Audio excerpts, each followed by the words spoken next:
Ram Ram guys, good morning. तो आज 60 day challenge का दूसरा डेज है।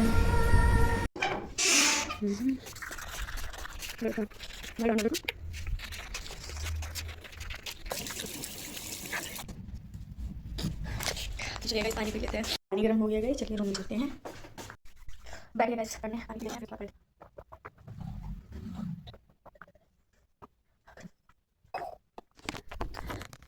सो गाइस, मैं कल आपको बताई थी कि आज मैं लेक्चर अटेंड करूँगी। कल मैंने सिलेबस कवर कर लिया पूरा अपने मेजे से। तो चलिए लेक्चर अटेंड करते हैं। तो हमारी लेक्चर हो गई। आज मैंने ऑर्गेनिक फार्मिंग को कवर किया।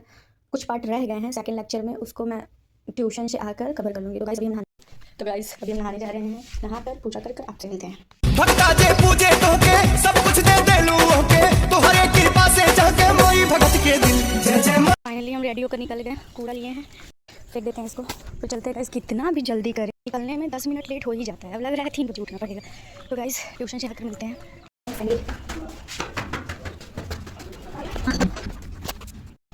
ट्यूशन से तो आ गया गाइस, 9 बज रहा है। चलिए थोड़ा कुछ काम कर लेते हैं, बेड सही कर लेते हैं, किचन में काम कर लेते हैं, कुछ खाने को बना लेते हैं, तो मिलते हैं फिर। मेरा लंच रेडी हो गया। आलू परवल का सब्जी, चावल और रात का भिंडी है। गाइस खाना जो है बिना लहसुन प्याज का है। रात का रोटी भी है आधा, रात का नहीं 8 बज गया था। देखो बिना लहसुन प्याज का खाना कैसा बनता है। लहसुन प्याज खाना इसलिए नहीं बनाया क्योंकि नवरात्रि चल गया आज से। तो मिलते हैं गाइस खाकर। खाना खा लिया गाइस, सर बहुत भारी लग रहा है। चाहे थोड़ा सोच रहे हैं 1 घंटा रेस्ट कर ले, क्योंकि सुबह 3:30 बजे का जगह है। रात में भी 12 बजे सोए थे, प्रॉपर नींद नहीं ले पाए। फिर 1 घंटा बस सोने के बाद जब जगते हैं तब पढ़ते हैं, फिर हम मिलते हैं। गाइस ऑफ कर देते हैं, हमको पता है हम सोएंगे नहीं, बस लेट जाते हैं। सो गाइस हम उठ गए हैं, चले पढ़ने।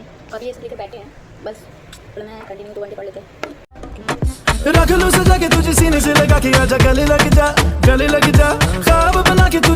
सो 4 बज गया, चले हम ट्यूशन। आते हैं हम ट्यूशन से, शाम वाला ट्यूशन पढ़ाकर तो मिलते हैं। सो गाइस मैं ट्यूशन हर जगह से आ गई, इवन ऑनलाइन क्लास भी ले ली। तो गाइस मैंने आज दोनों लेक्चर अटेंड किया। लेक्चर था ऑर्गेनिक फार्मिंग में। तो ऑर्गेनिक फार्मिंग में हम क्या क्या पढ़े, मैं आपका ज़्यादा टाइम नहीं लूँगी, थोड़े टाइम में मैं एक्सप्लेन कर देती हूँ। क्या है, सबसे पहले इंसान कब क्रॉप ग्रो किया? तो सबसे पहले 7500 BC स्टार्ट किया था। क्रॉप में भी सबसे पहला क्रॉप वीट था, बार्ली था। तो फर्स्ट इंसेक्टिसाइड कब आया? फर्स्ट इंसेक्टिसाइड कौन था, क्या था? तो DDT, डाइक्लोरो डाइफिनाइल ट्राइक्लोरोइथेन। किसके द्वारा आया था, ये आप बताइएगा। फर्स्ट फर्टिलाइजर हमारा SSP आया था इन 1842 में आया था। फर्स्ट हर्बिसाइड था DNOC इन 1932, फ्रांस से आया था। फिर 2,4-D ये कॉमन हर्बिसाइड है, ये आया था 1940 में। अच्छा, फादर ऑफ ऑर्गेनिक फार्मिंग कौन है, ये मैं वीडियो क्लास में बताऊंगी, तब तक आप लोग सोचिए ऑर्गेनिक फार्मिंग है क्या। बस इतना सिंपल से मेथड से समझ जाए कि do not use of synthetic inputs. हमें सिंथेटिक इनपुट्स को यूज़ नहीं करना है। हमें जो भी एग्रीकल्चर करना है, जो भी फार्मिंग करना है, तो हम बस ऑर्गेनिक मेथड से करेंगे। जैसे लाइक हम यूरिया का यूज़ नहीं करेंगे। इवन यूरिया एक ऑर्गेनिक फर्टिलाइजर है, लेकिन हमारे यहाँ यूरिया को ऑर्गेनिक फर्टिलाइजर माना जाता है, यूरिया का यूज़ नहीं करते। बस सीधा सीधा समझना है कि ऑर्गेनिक फार्मिंग में हम बस नेचुरल तरीके से करेंगे, सिंथेटिक को यूज़ नहीं करेंगे।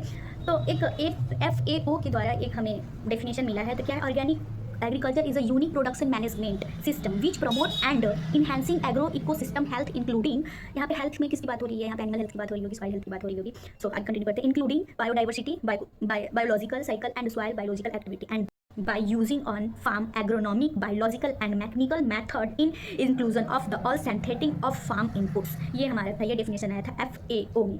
तो ये था हमारे FAO से। तो अच्छा, ये एक और डेफिनेशन था USDA से। तो ये क्या था डेफिनेशन ऑर्गेनिक फार्मिंग का, तो ये बताते हैं organic farming is a system which avoid or large excludes the use of synthetic inputs. जो मैंने पहले आपको बता दिया कि ऑर्गेनिक फार्मिंग क्या है, do not use of synthetic inputs such as fertilizer, pesticide, hormones, feed activities etc. and to the maximum extent of really upon crop rotation। crop rotation का मतलब कि लैंड एक ही रहेगा, हमारे पास लैंड एक ही रहेगा, बस उसमें क्रॉप जो है रोटेट होते रहेंगे।